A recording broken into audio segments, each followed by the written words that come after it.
Hello everyone मु रंजन पुणी थे तुमको स्वागत करी आम YouTube channel Odia study room को। सो पिलाए तुम जो नवम श्रेणी साहित्य बही रही तार गोटे पद्यटी रहा पद्म। तो से पद्म जो पद्यर जो प्रश्नावली रही तुम बही आम तो पाठटी को पढ़ी सारे सहित प्रश्नावली समथिंग 28 नंबर पर्यंत आम डिस्कस कर सारी। ठीक अच्छे ये जो सर्ट क्वेश्चन गुड़ा देखुच एगुड़ा आम अलरेडी डिस्कसन कर सारे। तो आज वीडियो आम आलोचना करवा तुम जो सरलार्थ रही सॉरी 28 कहती आम 31 नंबर पर्यंत क्वेश्चन को आलोचना करनी आई होप है। तो आमर जो सरलार्थ रही 32 नंबर आम आलोचना कर 33 नंबर तुम आरंभ हो कौन ना सरलार्थ।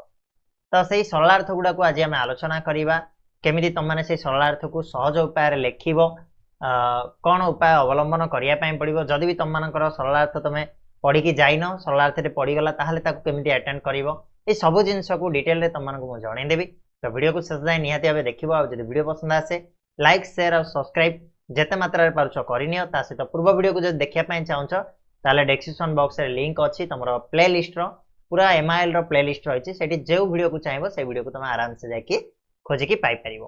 तापर आ गोटे जिन कहबी जदि तुमने एवं सुधा आम एप्लिकेशन को डाउनलोड करन ताले एप्लिकेशन ना हूँ ओडिया स्टडी गाइड जोटा तुम जाकि प्ले स्टोर रे सर्च कर तुमको प्रथम मिल जाओ ओडिया स्टडी गाइड से तुमको ये पीडीएफ गुड़ाक इजिली मिल जाओ बिल्कुल मागणा। ओके चलो आम स्टार्ट करवा आज क्वेश्चन 33 नंबर रु। सरलार्थ कहला आहा कि दिव्य सिरी तहु तु लभु लभु धन्य उत्पल धन्य तोहर प्रभु। ठीक अच्छे आहा कि दिव्य सिरी तहु तु लभु धन्य उत्पल धन्य तोहर प्रभु। ये जिनसा बुझा प्रथम है आम लेखा तो सी पर कथा कौन लिखा कौन ना सी अलग कथा जिनसा बुझा एक्जाक्टली कौन मुझे तुमको पढ़ेला बेले बुझे लाइन बाय लाइन बुझे जे आहा कि दिव्य सिरी तहु तु लभु धन्य उत्पल धन्य तोहर प्रभु।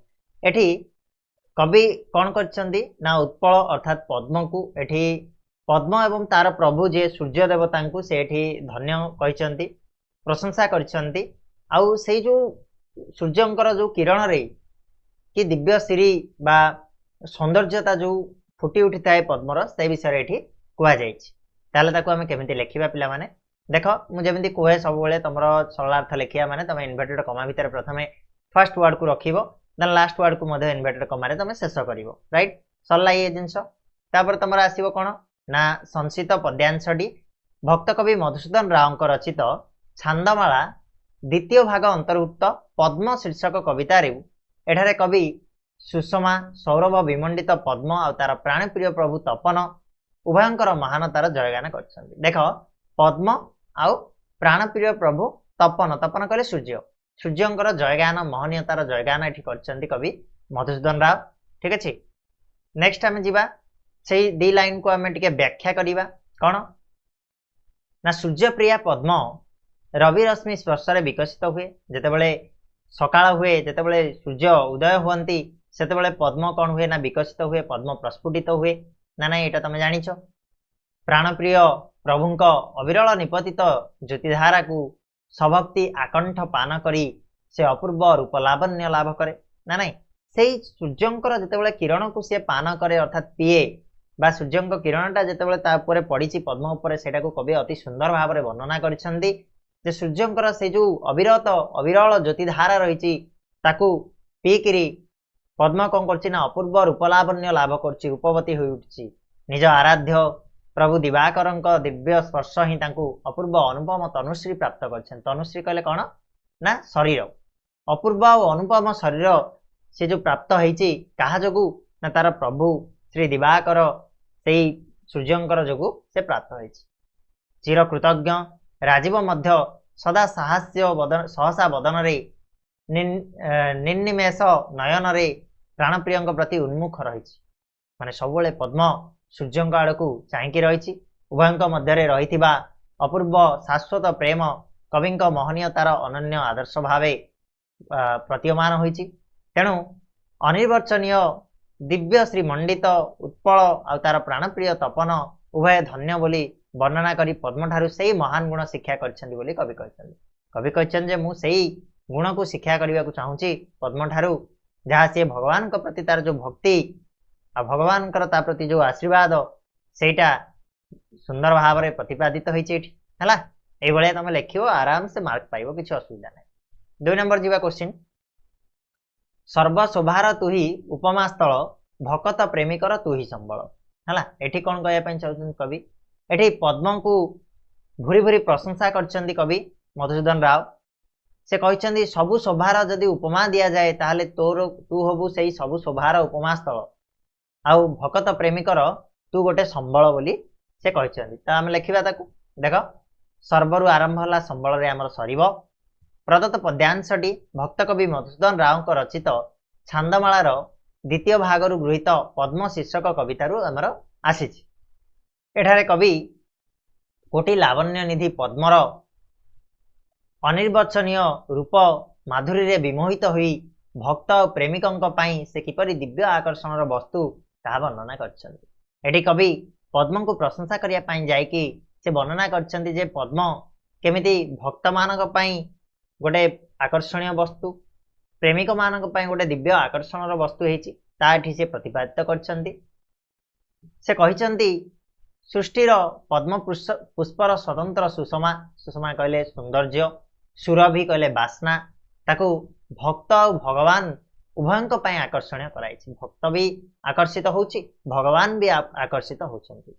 एही देवप्रिय पुष्प को कवि सारा विश्व रे प्रकटित सर्वशोभार मिलन स्थल बोली से वर्णना करछन्ति। कवि कहछन्ति कोन सबु शोभार मिलन स्थल होछि कोन एई जो पद्म फूल राइट श्वेत और लोहित रंग सम्मिश्रण रे अपूर्व रूप लावण्य लाभ करी दर्शक प्राण को दिव्यतार भरी दिए यही पद्म पद्मर सौंदर्यटा अतुलनीय बोली से कहते कहा सहित से सौंदर्य को तुलना करा जाई परिबनी। कवि कहते पद्मर सौंदर्य होछि अतुलनीय आमे काहाकू से सौंदर्य सहित आमे तुलना करि परिबा नाही। कविंक मतरे आउरी कौन रही ना रूपमाधुरी दृष्टि पद्म निजे ही निजर उपमा माने पद्म को केवल तार ही उपमा दि जाई पारे से अन्य कौनसी रे उपमा दि जाई परिबो नाही। बरम एही अनन्य पुष्पर मनोहारिता सृष्टिर अनन्य समस्त शोभा संभार पाई उपमा भावे विवेचित होई पारे। जेते तमे सुंदर जिनस देख सबु जिनस को पद्म सहित तमे उपमा पद्म को नेकी ताको उपमा दे पारिबो। भक्त पद्मर स्वर्गीय सुषमारे परमेश्वर रूप दर्शन करे भगवान का अंग प्रत्यंग सह पद्म नाम को संयोजित करी से दिव्य प्रेम रे तल्लीन हुए। प्रियजनर मुख नयन कर चरणादि सह पद्म नाम संलग्न करी प्रेमिक हुए उल्लेसित। तमे शुणिथिब गोटे प्रेमिक गोटे प्रेमिका को कौन पद्म सहित से तार सब अंग प्रत्यंग ना कि राजीव राजीव लोचन हाँ पद्म मुख ए टाइप सब कनेक्शन कराउछि ना कि प्रेमिकर संबल भाव पद्म को कवि एठी वर्णना करछन्ति। तई बलिया तमे लिखिबो किछि असुविधा नै मार्क तमे पाइबो। क्लियर आगो बढ़िया पिला माने 35 नंबर प्रश्न मधुमय पवित्र जहा विश्व रे तो नाम संगे मिशा विधाता बरे अर्थात से ना को से पद्म नामटी को एठी कवि मधुमय बोली वर्णना करछन्ति पवित्र बोली वर्णना करछन्ति शाश्वत बोली वर्णना करछन्ति ए जो तांकर काव्य चातुर्य हला आउ विधातांक सहित केमिति तार नाम मिश्रित होइक रहिछि ता विषय मध्ये एटी वर्णना करा जायछि। ता आमे लेखिबा ताको मधुमय रु आरंभ होला हमर बरे रे सरीबो। संसित पद्यांशटी भक्त कवि मधुसूदन राव को रचित छांदमाला द्वितीय भाग रु गृहीत पद्म शीर्षकर कवितारु उद्धृत। एठारे भक्त कवि पद्म को विश्वर अद्वितीय दिव्य पुष्प भाव वर्णना करछन्ति जे विश्वर सबुठु सुंदर फूल बोली एठी कवि भक्त कवि वर्णना करछन्ति मधुसूदन राव एवं तार पवित्र नाम सृष्टिर समस्त मधुमय शाश्वत नाम सह संलग्न होई विरल सौभाग्यर अधिकारी होईछि आ ताहा केवल विभु कल्याण जोगु संभव होई पारछि बोली कहिसन्ति। कवि कहिसन्ति जे पद्मर नाम को आमे भगवान को सहित भी जोड़ी परिबा विश्वर जेतेक मधुमय शाश्वत जिनिस अछि समस्तक सहित जोड़ी की आमे पद्म को मधुमय भाव रे परिप्रकाश करि परिबा। से आउरी मध्ये कहिसन्ति जे पद्मर रूप दर्शन रे कविंक हृदय पुण्य आनंद रे अमृतमय होई उठछि। पद्मर सुषमा सौरभ तांग प्राण रे स्वच्छ पवित्र भाव सृष्टि करछि। पद्मर सेही सुंदरता पद्मर सेही सुंदर वासना कविंक पवित्रता प्रदान करुछि। विभु प्रेम अमीय रसरे अवगाहन करा जाइछि। कविंक मतरे विश्व परिदृष्ट जहा किछि मधुमय जहा किछि पवित्र ताहा सह पद्म नामर संयोग केवल परमेश्वर आशीर्वाद हेतु संभव हो पारे। परमेश्वर आशीर्वाद बिना केबे भी पद्म सबु मधुमय जिनस प्रति संयोग हो पारि नथांदा। से आहरी कहवाकू जाइछन्ती जे प्रियजनर मुह हो नयन हो कर हो चरणादि सह पद्म नाम संयुक्त होई आमोद प्रदायक होता है एवं सत्य शिव सुंदर परमेश्वर हस्तपादादि अंग प्रत्यंग सह तार नाम को संयोजित करी भक्त भाववेगर तन्मय हो उठे। से कारण ही भक्तजन से अनन्य पवित्र पुष्प भाव विवेचित ना कि। नेक्स्ट आम जीवा के 36 नंबर को कलुष पंके मुहि केड़े मलिन केमंते सरितर हेबेल। एटा तुम वेरी वेरी इंपोर्टेंट एग्जाम दृष्टि तो यहाँ को टिके भलसे देखियो है। कलुष पंके मुहि केड़े मलिन केमंते सरितर हेबी नलिन। तो आरंभ हो कौटू कलुषरू नलिन आमर सर संक्षिप्त पद्यांशटी जमी तुम लिखुच दिधाड़ी सेमती लिख भक्त मधुसूदन राव रचित छंदमाला द्वितीय भाग अंतर्गत पद्म शीर्षक कवितार आनीत। एठारे कवि निजकू एठी कौन कहते यहाँ देखा जिनस एठी कौन कहते निजकू माने पापंक पूर्व सांसारिक जंजाल जर्जरित एक नगण्य व्यक्ति भाव वर्णना करछन्ति। से कदापि पद्म परि पवित्र पुष्प सह समकक्ष हो पारे नहीं बोली प्रकाश करछन्ति। से कौन कहते कवि कहते कलुष पंके मुहि केड़े मलिन कलुष रूपक पंकरे से उबुटुबु होउछन्ति बा बुड़ीकी रहिछन्ति। तेणु केमिति तो साथी रे पद्म मु तो साथी रे केमिति सरी हो पारि तो साथी रे केमिति तुलनीय हो पारि। तू कौन पंकरु जात होइतिले मध्य पंकर टिके भी मलिनता तो देहरे नाही किंतु मो मनीषटी होइतिले मध्य मो पाखरे भरपूर होइकी रहिछि कलुष रूपक पंक पाप रूपक पंक पापरे जर्जरित होइकी रहिछि। तेणु मु तो साथी रे केबे भी सरी हो पारि नाही। से जिनस लिखा ये थे कवि पद्मर स्वर्गीय सुषमार केवल जे मुग्ध होइछन्ति ता नुहे ताठारु महत् शिक्षा लाभ करी से सबको निज जीवन में प्रयोग करने को प्रयास करछन्ति। परम ब्रह्म परमेश्वरंक पाद पद्मरे समर्पित होई तांका प्रति सदा उन्मुख रहिबाकू पद्म कवि को इंगित प्रदान करिछि। पद्म कहिछि कवि को जे सबुले परम ब्रह्म प्रति परमेश्वरंक पाद पद्मरे निजको समर्पित रहिबा दरकार एक कथा शिक्षा करछन्ति कवि ताठारु। मात्र पाप पुण्य सांसारिक जंजाल निमग्न कवि शुभ्र पवित्र पद्म सह निजको तुलना करने को साहस कर पारि नाहांति। काम क्रोध लोभ मोहादि परिपूर्ण संसार रे बुड़ी रही कवि निजर स्वच्छता पवित्रता रक्षा करिवारे असफल होइछन्ति बोली निज जीवन दर्शन रे अनुशीलन करी आत्मग्लानि रे भाराक्रांत होई पड़िछन्ति। निजको दुख प्रकाश करछन्ति कवि। कलुषित मन प्राणर अधिकारी होई से पद्म परि दिव्यश्री मंडित हो पारे ना बोली विषादग्रस्त होइछन्ति। ठीक अच्छे ना ये लिखियो बास। नेक्स्ट जीवा 37 नंबर प्रश्न शिखाओ मते सदाए पुण्यव्रत तोर आशीषे पुरु ममन रथ। ये कौन कहले कवि ना संक्षिप्त पद्यांशटी जमी लिखुच दी लाइन लिख भक्त मधुसूदन राव विरचित छंदमाला द्वितीय भाग अंतर्भुक्त पद्म शीर्षक कवितार उद्धृत।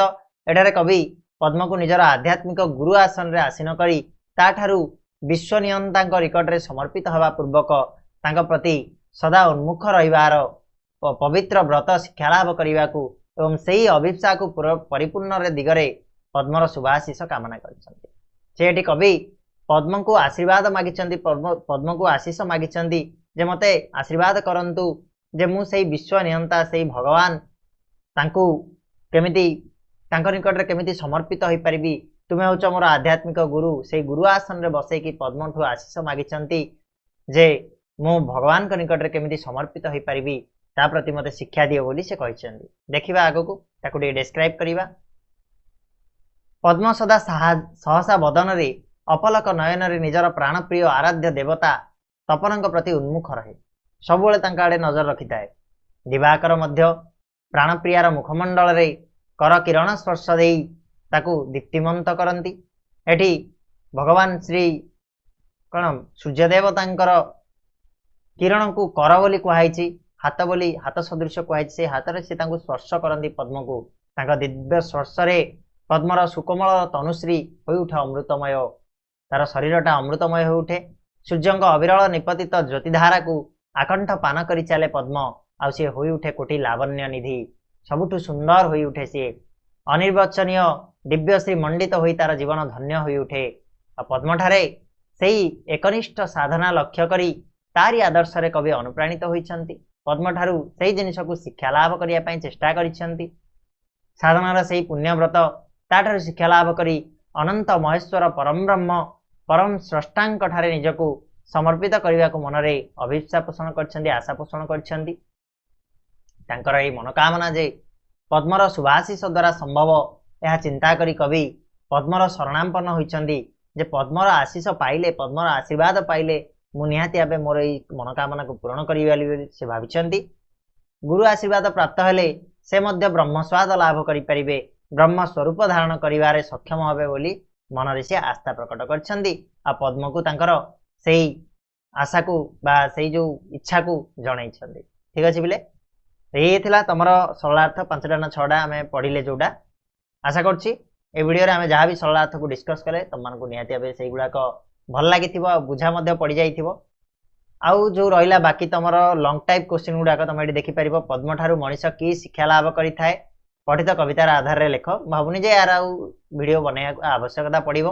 तमन तो पीडीएफ दे देइछि, एथिरे किछि बुझिबा जिंस नाही, जहा भी अछि तमन आराम से बुझी परिबो। आमे सरलार्थ और शॉर्ट टाइप क्वेश्चन पढ़ला परे एतिकी त आमे जानि सारलेनी केमिति कोन लेखा होछि तार गोटे जस्ट तमे नै जिवो माने देखि दबो टिके हला।